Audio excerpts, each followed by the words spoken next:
যে সমস্ত স্বামীরা রয়েছেন তারা বিভিন্ন সময় এরকম আপত্তি করে থাকেন, আমার স্ত্রী কথা শোনে না, আমার স্ত্রী আমার মন মতো চলে না, আমার স্ত্রী আমার কথার বাইরে যায়, যদি তাকে ডানে যেতে বলি তাহলে বামে যায়।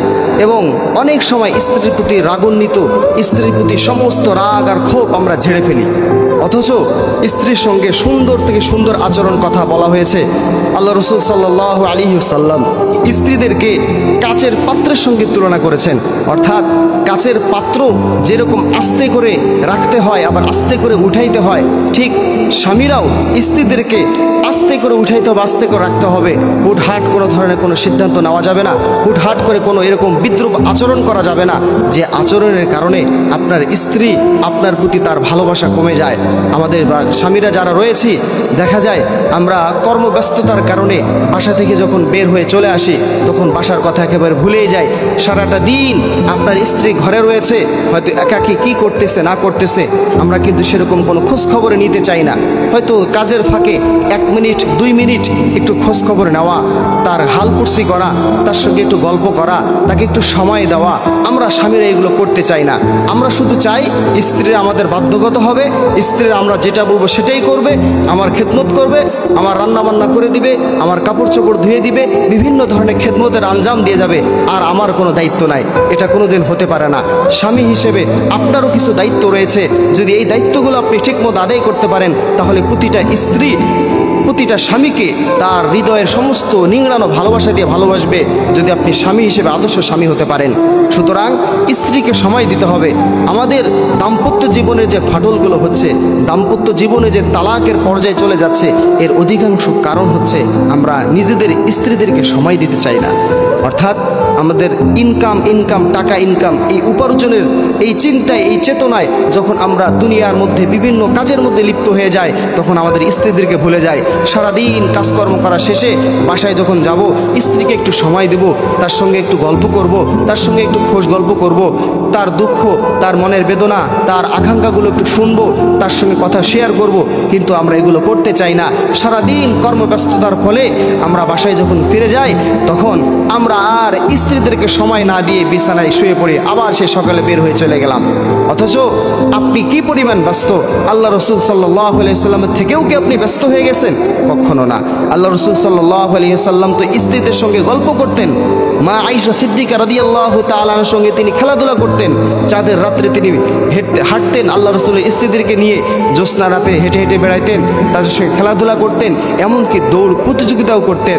এবং আয়েশা সিদ্দিকা রাদিয়াল্লাহু তাআলা মাথার কোলের মধ্যে আল্লাহ রসুল মাথা দিয়ে তিনি কোরআন তেলাওয়াত করতেন। তাহলে স্বামী স্ত্রীর মধ্যে রোমান্টিকতা এটা আল্লাহ রসুল সাল্লাল্লাহু আলাইহি ওয়াসাল্লামের ছিলেন।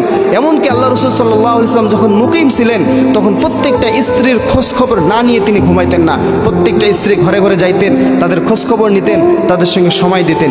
কিন্তু আমরা এখন স্ত্রীদেরকে সময় দিতে চাই না, অথচ আমরা স্ত্রীদের থেকে পরিপূর্ণ খেদমতের আশা করি কিন্তু তাদেরকে সময় দেই না। শোনেন, স্ত্রীদেরকে যদি সময় আপনি পরিপূর্ণ না দিতে পারেন তাহলে কিন্তু স্ত্রী আপনার বাধ্যগত হবে না, স্ত্রী আপনার সেরকম কথা শুনতে চাবে না। সুতরাং যদি স্ত্রী থেকে পূর্ণাঙ্গ ভালোবাসা পেতে চান তাহলে স্ত্রীকে সময় দেন। আরেকটা বদ অভ্যাস আমাদের স্বামীদের রয়েছে, পুরুষদের রয়েছে, যে বদ অভ্যাসের কারণে অনেক স্ত্রীর মন থেকে স্বামীর ভালোবাসা উঠে চলে গেছে। সেটা হচ্ছে কথায় কথায় আমরা শ্বশুর বাড়ি খোঁটা দিয়ে থাকি।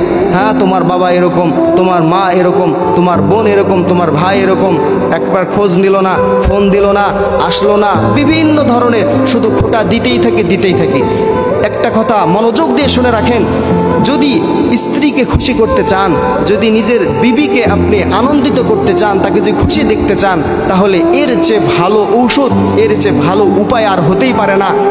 সেটা হচ্ছে তার বাবা মা, তার ভাই বোন, অর্থাৎ আপনার শ্বশুরবাড়ি সম্পর্কে যত প্রশংসা করার দরকার আপনি প্রশংসা করেন, যে তোমার মায়ের রান্নাটা অনেক ভালো, তোমার বাবা অনেক ভালো, আমাকে খোঁজখবর নেয়, বিভিন্ন ধরনের প্রশংসা আপনি করতে পারেন। তিনি একজন ভালো মানুষ। দেখবেন মেয়ের অর্থাৎ আপনার স্ত্রীর বাবা মার সম্পর্কে যখন আপনি ভালো প্রশংসাগুলো করবেন তখন আপনার স্ত্রী অটোমেটিক আপনার প্রতি তার ভালোবাসা জন্মাবে এবং ধীরে ধীরে আপনি আপনার কথা যেগুলো শুনতে চায় না, আপনার কথা মতো চলতে চায় না, বিভিন্ন ধরনের এদিক সেদিক করে, যখন আপনার মুখ থেকে তার নিজের বাবা মার এরকম সুন্দর সুন্দর কথাগুলো শুনবে, তখন তার মান অটোমেটিক আপনার প্রতি আকৃষ্ট হয়ে যাবে এবং আপনার সমস্ত খেদমত না চাইতে আপনার করে দিবে। অর্থাৎ কারো যদি ভালোবাসা অর্জন করা যায়, কারো যদি মন জয় করা যায়, তাহলে কিন্তু তাকে ভালোবাসার খাতিরে, মন জয় করার খাতিরে দুনিয়ার সব কাজ তার দ্বারা করে নেওয়া সম্ভব।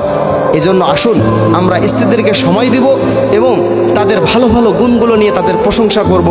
আমরা শুধু খারাপ লিস্ট করি, খারাপ কী কী গুণ আছে, তুমি এটা করো না, ওইটা করো না, এটা করো না, এই সমস্ত খারাপ লিস্ট আমরা সামনে প্রেজেন্ট করি আর সব সময় তাদেরকে খোঁটা দিতেই থাকি।